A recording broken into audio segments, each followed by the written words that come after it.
What is going on, guys? It is your model of the IWC Gamers Goon here today for your Clash of Champions review. Now, this show, it had its ups, it had its downs. Its ups, it was really good. Its downs, it was really bad. We're not going to be sitting here doing a long review like usual. I'm going to try to make them, the reviews while I'm at college, a little bit short, maybe 10-15 minutes here. But we started off with the pre-show. We have Cesaro and Nakamura facing the Lucha House Party. Now, this match was moved to the pre-show because Nikki Cross actually came down with COVID, so Bayley's match got moved away. And also the women's tag match. That match did not happen due to not being cleared, whether it was COVID or whatever. Nia Jax said something on Twitter that implied that Shayna Baszler got pregnant. Don't buy into that just yet. But the women's division did take a hit, so this moved the women's match between Asuka and Zelina Vega to the main card, simply because outside of that match there was no other women's match, so they had to move it up. Then we had Cesaro and Nakamura end up defeating the Lucha House Party. Terrible match. They retained. What do you expect? They need to merge the divisions, which I'll go over here in a little bit when we talk about the draft, which was announced this evening. But we started the main show off with the Intercontinental Championship ladder match between Jeff Hardy, AJ Styles, and Sami Zayn, and this match was absolutely fantastic. I was actually going to use it as my thumbnail. This match, I know Joseph Conlon from the Big Fight Field channel said it. He said it was the match of the year. I'm not certain on that yet. It was the match of the night. I'm not certain if it's match of the year for the WWE. I'm not gonna say it just yet because I don't know if you can really say that, but it was a really good match. It was by far an A+ match if I've ever seen one. The creativity they used in this ladder match. They had Sami Zayn use handcuffs onto Jeff Hardy with his little ear piercing. He handcuffed his ear to the ladder so Jeff Hardy could not move or climb up a ladder or whatnot. And then on top of that, he also handcuffed himself to AJ Styles at one point so AJ couldn't climb it. And then once AJ started climbing with him, and Jeff Hardy was trying to get in there and hit him with the ladder, trying to do anything to shake the ladder off. Finally, Sami Zayn pulls out the key, undoes his handcuffs AJ Styles to the ladder, and he has a free path to victory. It was beautiful. It was very creative. It was fun. There was a lot of hard bumps in this match. This match was A+. Absolutely great job. That's how you be creative.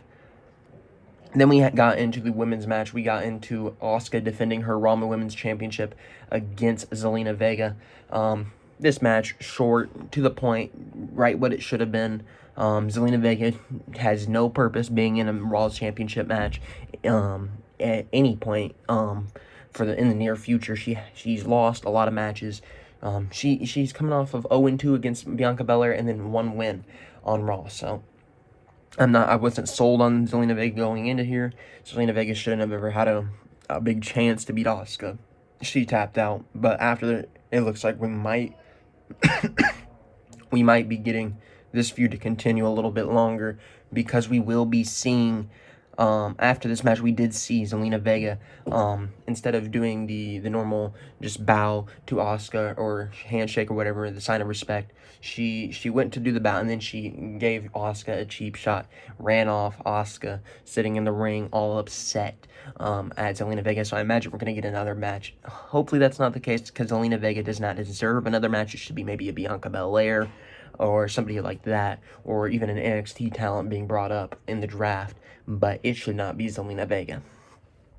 Next, we have Bobby Lashley facing Apollo Crews. This match did exactly what it needed to do. It made the Hurt Business look great yet again. Bobby Lashley is the most dominant United States champion there is right now, and in like the past few United States champions. The Hurt Business, I told you, they're golden. Those guys, they know how to put on a show. They know how to be their stars. And you could tell. You can honestly tell with the Hurt Business. But I love Apollo. I even said that Apollo should have never lost the United States Championship because really they should have never really threw him into the feud with the Hurt Business because there was only really one ending that was ever going to come to, and that would have been to get Bobby Lashley the title. But you got to move on. I mean, I hate to say it for Apollo, but it's back to catering. I don't know where else he would fit in because he's not going to move up to the main title. He's not. But I just want to see the Hurt Business go on to bigger and better things than sticking around the same feud that's been going on for the last 5 months. Because that's just a little bit too much, if you ask me. Then we had the Street Profits face the, who did the freaking Street... Oh, they faced Andrade and Angel Garza. This match, we've seen it 101 times, man. It was very similar to the matches we've seen with these guys. The Street Profits, they ended up winning.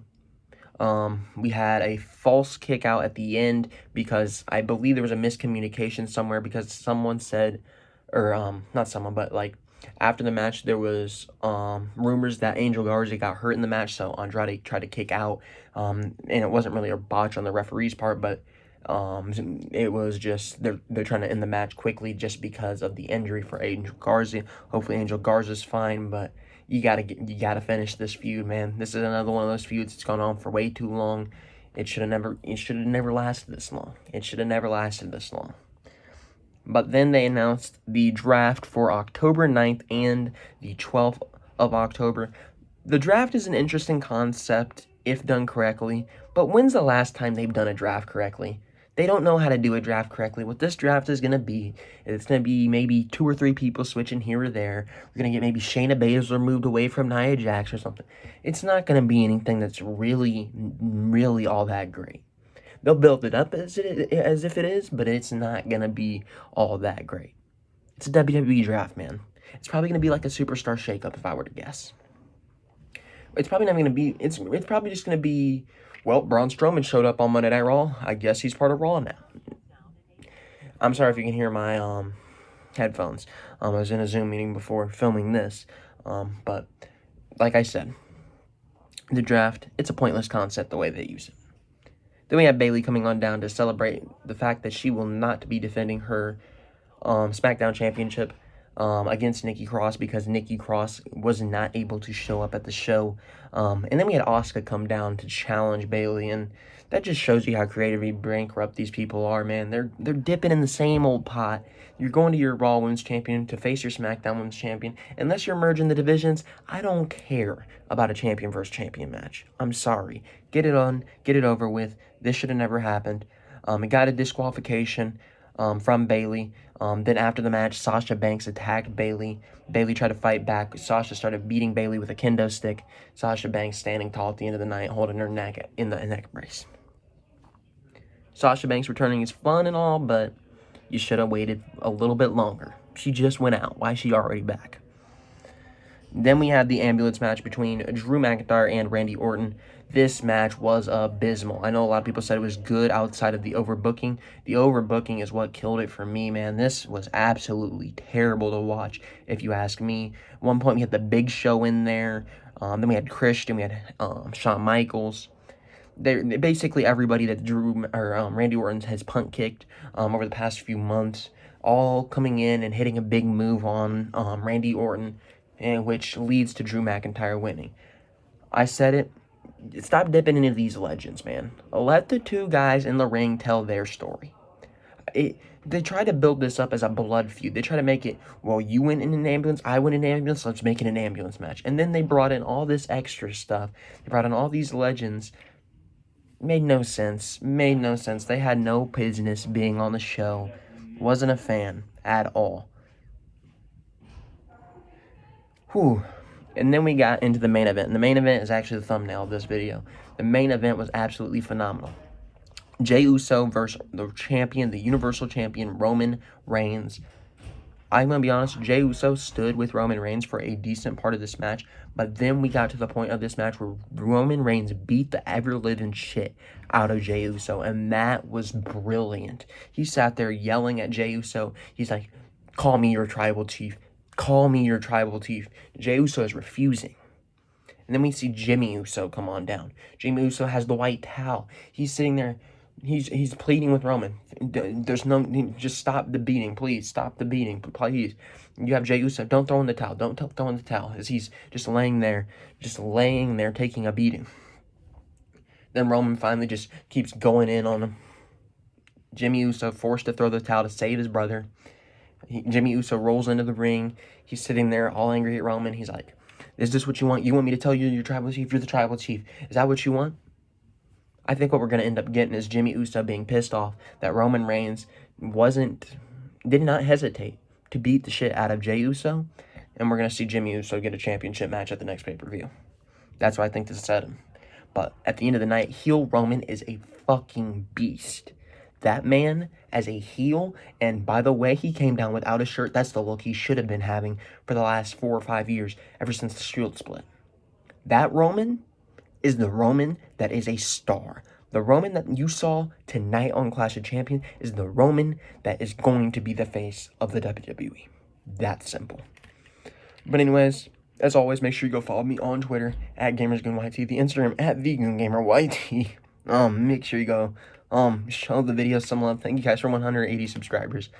We did hit that earlier today. When I went and checked. That's huge, man. 20 subs off of 200.